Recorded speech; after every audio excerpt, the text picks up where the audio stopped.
कैसे हैं आप सब? मैं आशा करती हूँ आप सभी लोग स्वस्थ एवं प्रसन्न होंगे।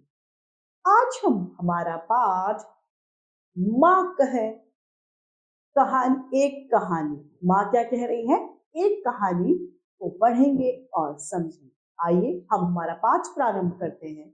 यह है हमारा पाठ आज माँ कह एक कहानी। माँ एक कहानी कहिए। माँ कह एक कहानी, बेटा समझ लिया क्या तूने मुझको अपनी नानी। बच्चों को नानी माँ कहानियां सुनाया करती। जब बच्चा माँ को कहता है कि माँ एक कहानी सुनाओ, तो माँ कहती है बेटा तुमने मुझे नानी समझ लिया है क्या? मुझसे कहती है वह चेटी, तू नानी की बेटी। कह माँ यह लेटी ही लेटी, राजा था या रानी, माँ कह एक कहानी। कृपया करके माँ एक कहानी आप कह दो। तू है हटी, हटी अर्थात जिद्दी, तू है हटी मानधन मेरे, प्रातः उपवन में बड़े सवेरे, तात भ्रमण करते हैं तेरे, जहां सुरभि मनमानी। तात अर्थात पिताजी जहां घूमते हैं, जहां सुरभि मनमानी, हाँ माँ यही कहानी। वर्ण वर्ण के फूल खिले हैं, तरह तरह के फूल खिले हैं, झलमल कर हिमबिंदु मिले हैं, हल्के झोंके हिले मिले थे, हवा के मंद मंद से झोंके आ रहे थे। लहराता था पानी, लहराता था पानी, पानी क्या कर रहा था, लहरा रहा था। हाँ हाँ माँ यही कहानी। गाते थे खग, खग अर्थात पक्षी, गाते थे खग कल कल स्वर से। पक्षी क्या कर रहे हैं, पक्षी वहां पे गाना गा रहे हैं। सहसा एक हंस ऊपर से गिरा विभद्द होकर खर शर से। तभी एक हंस ऊपर गिर जाता है। हुई पक्ष की हानि, हुई पक्ष की हानि, करुणा भरी कहानी। एक पक्षी की हानि हो गई है, मृत्यु के बाद में हमने एक पक्षी को खो दिया है, और ये कहानी करुणा भरी एक कहानी है। चौंक उन्हें उसे उठाया, नया जन्म सा उसने पाया, इतने ही आखटेक आया, लक्ष्य सिद्ध की मानी। आखटेक अर्थात शिकारी इतने में ही आ जाता है, जिसको यह पता चल रहा था कि मैंने अपने कार्य को सिद्ध कर लिया, मैं कार्य में सफल हो गया हूं, मैं शिकार करने में सफल हो गया। लक्ष्य सिद्ध की मानी, कोमल कठिन कहानी, मांगा उसने आहत पक्षी, तेरे तात किंतु थे रक्षी। उसने उस जख्मी पक्षी को मांगा, लेकिन तुम्हारे पापा, तात अर्थात जो तुम्हारे पापा हैं, पिताजी हैं, वे उसके रक्षक थे। तब उसने था खो, तब उसने जो था खग पक्षी, हट करने को ठानी। उसने भी जिद करने की ठान ली, हट करने की ठानी। अब बढ़ चली कहानी, अब बात बढ़ गई। अब हुआ विवाद सदैव निर्दय में। कैसा विवाद होता है, कब होता है, निर्दयी और दयावान में सदा ही झगड़े होते रहते हैं। उभय आग्राही थे तो विषय में, गई बात तब न्यायालय में, सुनी सभी ने जानी। अब न्यायालय में बात पहुंच जाती है और सभी ने उस बात को जानते हैं कि इसने शिकार को इस घायल कर दिया। सुनी सभी ने जानी, व्यापक हुई कहानी, सभी में उसकी चर्चाएं होने लग जाती हैं कि किस तरीके से इसने इस हंस को मारा। राहुल तू निर्णय कर इसका, न्याय पक्ष लेता है किसका।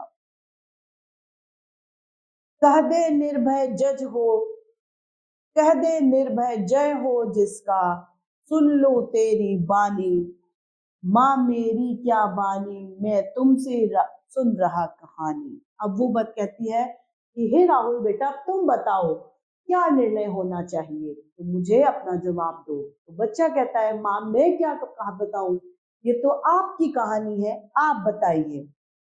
माँ कहती है कोई निरपराध को मारे, न्याय क्यों न कर उसे उबारे, रक्षक पर भक्षक को वारे, न्याय दया का ध्यानी, न्याय दया का दानी, तूने गुनी कहानी। इस कविता की रचयिता है मैथिली शरण गुप्त। आइए इस पाठ के अभ्यास कार्य को हम देखते हैं।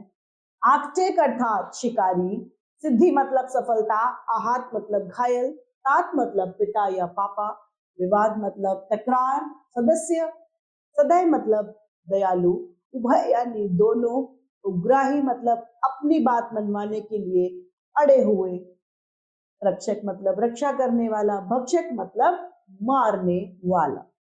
अभ्यास कार्य में मौखिक प्रश्न में पहला, कौन किसको कहानी सुना रहा है? माँ अपने पुत्र को कहानी सुना रही है। हाँ, प्रातः काल उपवन में कौन भ्रमण कर रहा था? प्रातः काल उपवन में तात भ्रमण कर रहे थे। वह शिकारी का बाण लगने पर क्या हुआ? शिकारी का बाण लगने पर हंस चोटिल हो गया। घ, वर्ण वर्ण के फूल कहाँ खिले थे? वर्ण वर्ण के फूल उपवन में खिले थे। कविता के रचयिता कौन है? कविता के रचयिता मैथिली शरण गुप्त जी हैं। प्रश्न पहला, क, बुद्ध की पत्नी यशोधरा ने मानवता शब्द का प्रयोग, मानधन शब्द का प्रयोग किसके लिए किया है? बुद्ध की पत्नी यशोधरा ने मानधन शब्द का प्रयोग अपने बेटे के लिए किया है। हाँ, उपवन में कौन सा पक्षी आहत होकर गिर पड़ा? उपवन में गिद्ध, एक हंस पक्षी आहत होकर गिर पड़ा। राहुल के पिता का विवाद किसके साथ हुआ था? राहुल के पिता का विवाद उस शिकारी के साथ हुआ था। घ, शिकारी घायल पक्षी पर अपना अधिकार क्यों मानता था? शिकारी घायल पक्षी पर अपना अधिकार इसलिए मान रहा था क्योंकि उसने उसी को घायल किया था, तीर चलाया और उसमें उसे सफलता मिल गई, अतः उसे वह अपना अधिकार मानता था। ज, दोनों राजा के दरबार में क्यों गए? वह पक्षी के पक्ष में क्या निर्णय सुनाया गया? दोनों राजा के दरबार में न्याय के लिए गए क्योंकि अपने अपने पक्षों पर दोनों ही अधिक खड़े थे। और अंत में रक्षक पर भक्षक भारी पड़ गया, बचाने वाले से मारने वाले पर भारी पड़ गया, अर्थात शिकारी पर तात भारी पड़ गए। प्रश्न दूसरा है, कविता की पंक्तियों को पूरा करो। मुझसे, मुझसे कहती है यह छोटी,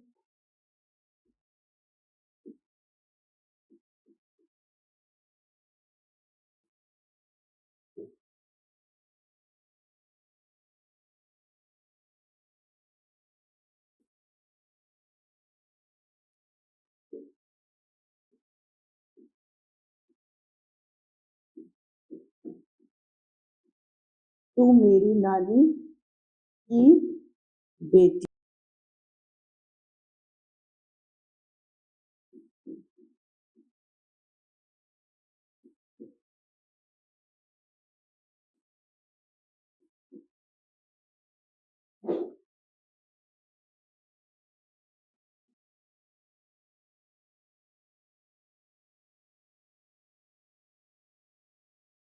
माँ कह,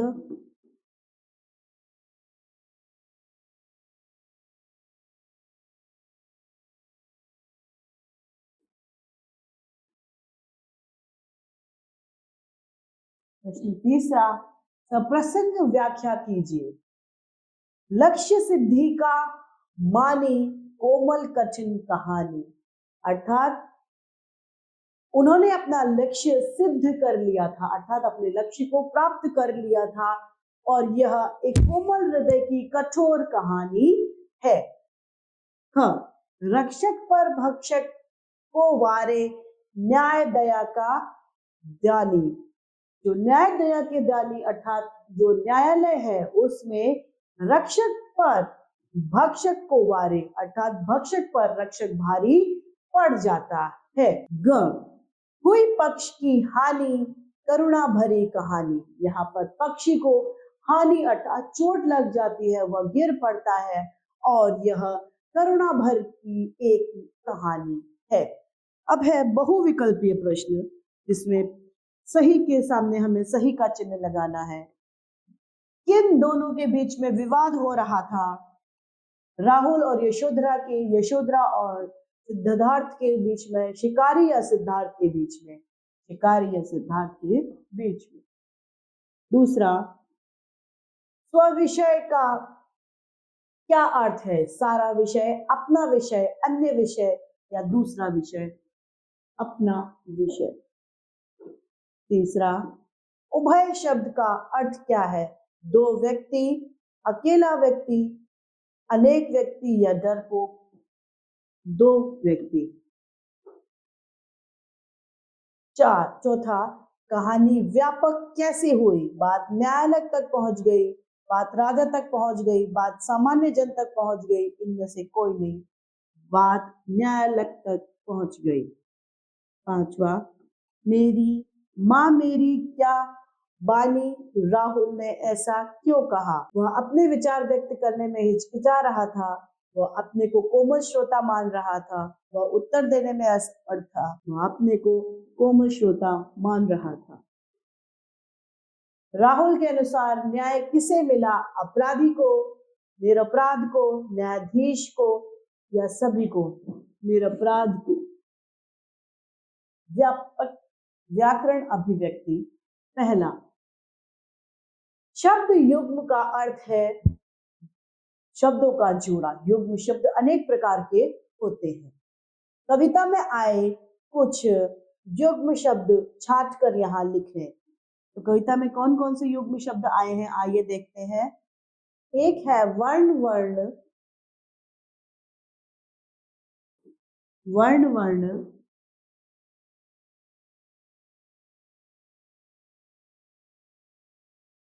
हिल मिल,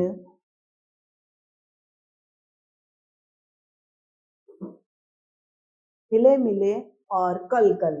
वर्ण वर्ण, हिले मिले और कल कल, तीन शब्द हैं।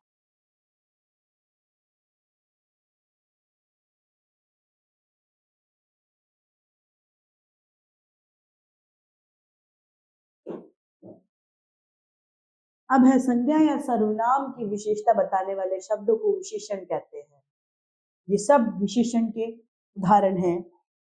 अब प्रश्न है, कुछ विशेष्य तथा उनके लिए कुछ विशेषण दिए गए हैं, गलत या सही चुनकर आपको निशान लगाना है। इनका विशेषण हमें लिखना है।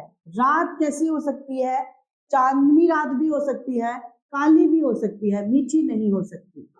सड़क चौड़ी भी हो सकती है, लंबी भी हो सकती है, गुदगुदी नहीं हो सकती। लड़की तरल नहीं हो सकती, बुद्धिमान हो सकती है, सुंदर हो सकती है। आकाश नीला हो सकता है, पथरीला नहीं, विशाल हो सकता है। गीत मधुर हो सकता है, सुरीला हो सकता है, चंचल नहीं हो सकता। फूल चमकदार नहीं हो सकता, खुशबूदार व रंगीन हो सकता है। अब विलोम शब्द लिखने हैं यहाँ पर हमें। तीसरे प्रश्न में, दयालु का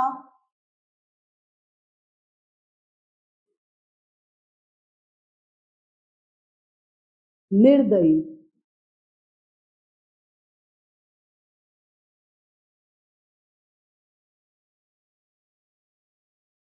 रक्षक का भक्षक,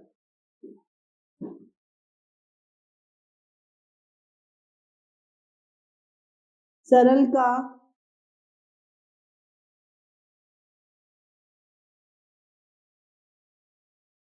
टेढ़ा, विपक्ष का पक्ष, अन्याय का न्याय, भला का बुरा, देश का विदेश, लाभ का हानि, आना का जाना, करुणा का निष्ठुर। प्रश्न चौथा, नीचे दिए गए अनेकार्थी शब्दों के अर्थ लिखिए। क, वर्ण, वर्ण का मतलब अक्षर भी होता है, और जैसे कहते हैं ना वह श्याम वर्ण का है, अर्थात श्याम वर्ण अर्थात रंग भी। कल यानी आने वाला कल।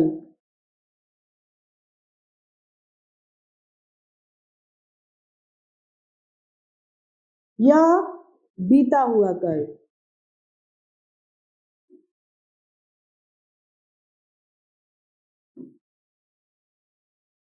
पक्ष का मतलब हिस्सा,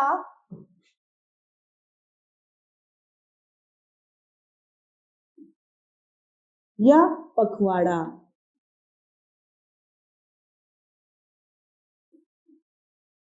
कहते हैं ना श्याम पक्ष और शुक्ल पक्ष, उसी तरीके से कर मतलब हाथ,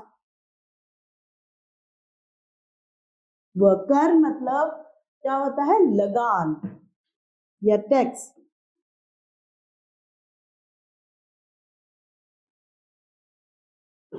तो इस तरीके से हमारा यह पाठ समाप्त होता है। मैं आशा करती हूँ आप सभी लोगों को यह पाठ भले भांति रूप से समझ में आया होगा। तो आज के लिए इतना ही, फिर मिलते हैं। धन्यवाद।